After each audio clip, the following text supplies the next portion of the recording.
Szenes Andrea műsora.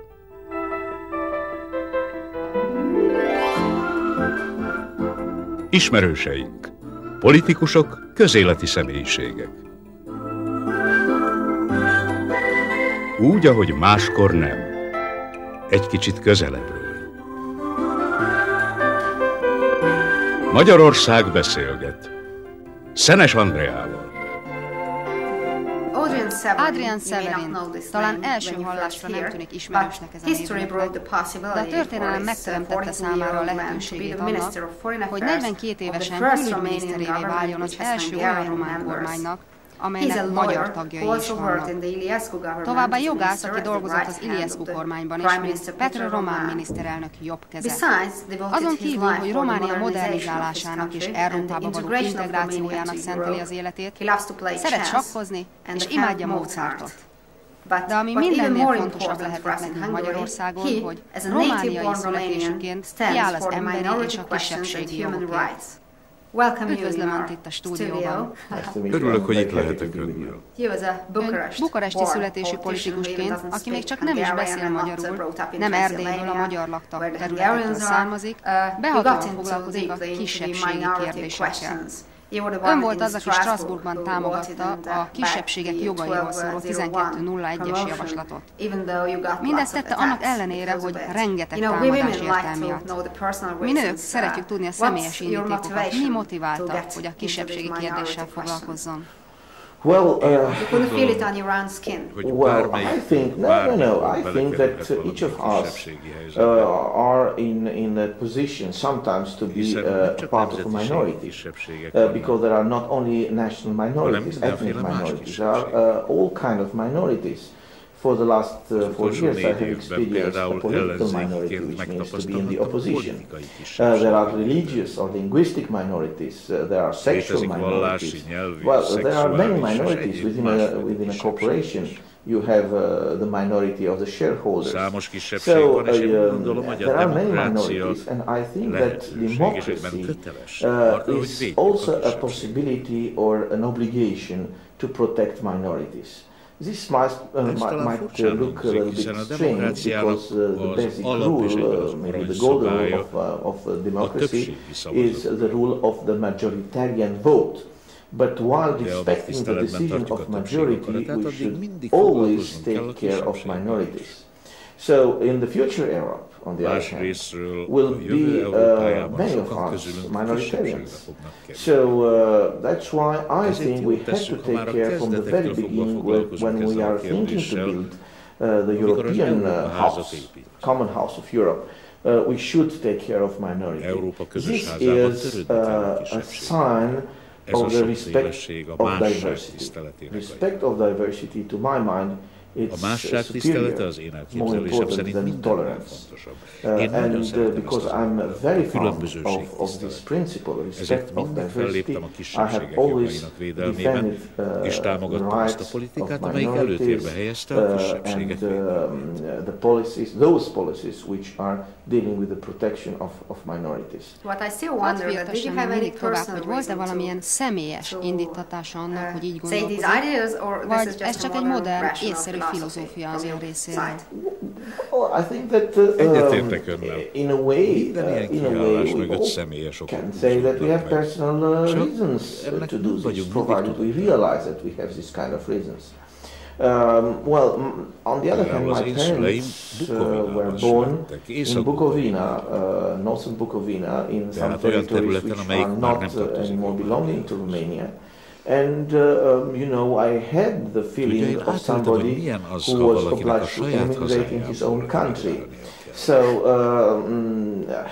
I think that the Romanians should be protected as well.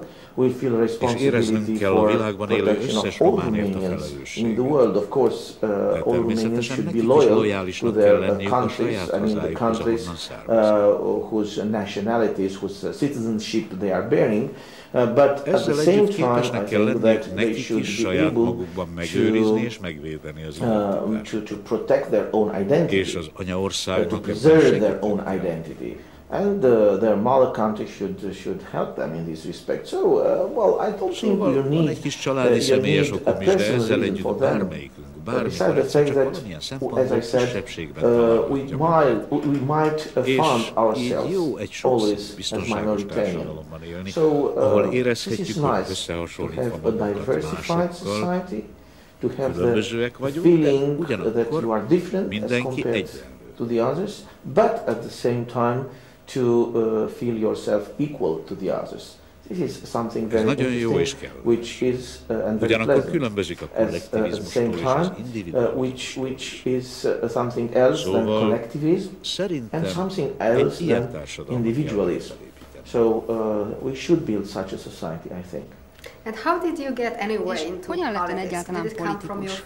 A családjából eredt onnan, Bukovinából? Vagy csak úgy kialakult, miközben jogot tanult? You went to study law, that's I know, but how? Yes, I think úgy gondolom, hogy valamilyen mértékben which is linked to the personality of each person. Some of us, and I consider myself as included within this group, have the feeling that they should be active. They should perform solidarity. They should be present and part of a certain social process. They feel responsible to their communities. And once you feel responsible to your community, you should be active. And in a pluralist society, you must be involved in politics. Why not? Ez az, amit gyerekkorától kezdve szeretett volna? Aktívnak lenni? Megszerezni a hatalmat? Well, it sounds like that. Absolutely.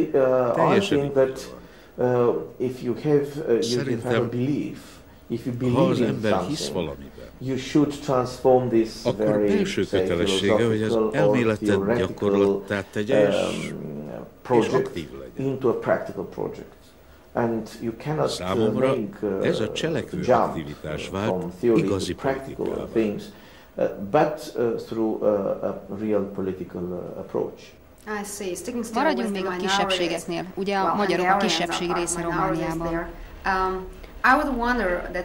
Kíváncsi lennék, hogy találkozott olyan magyarokkal az életében, akik kialakították az ön magyarság képét. Or how did this come? Well, I must say,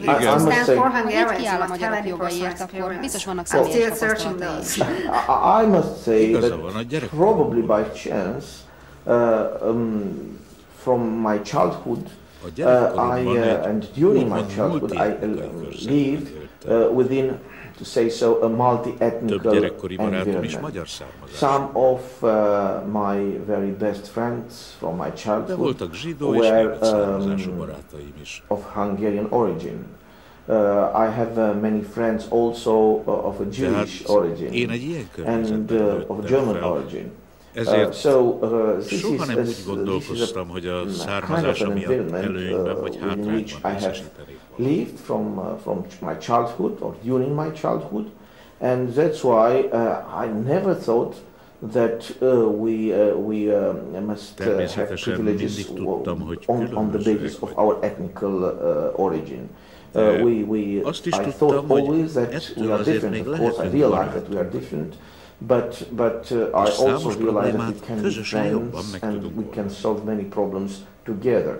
I would say also that I have some, let's say, some personal histories in my family, some family background, which is quite important in this respect. My grandfather, who was an Orthodox priest, he fought a lot in order to protect the Jews during the last World War. Based on his religious position, confessional position, he was able to defend them. So that is why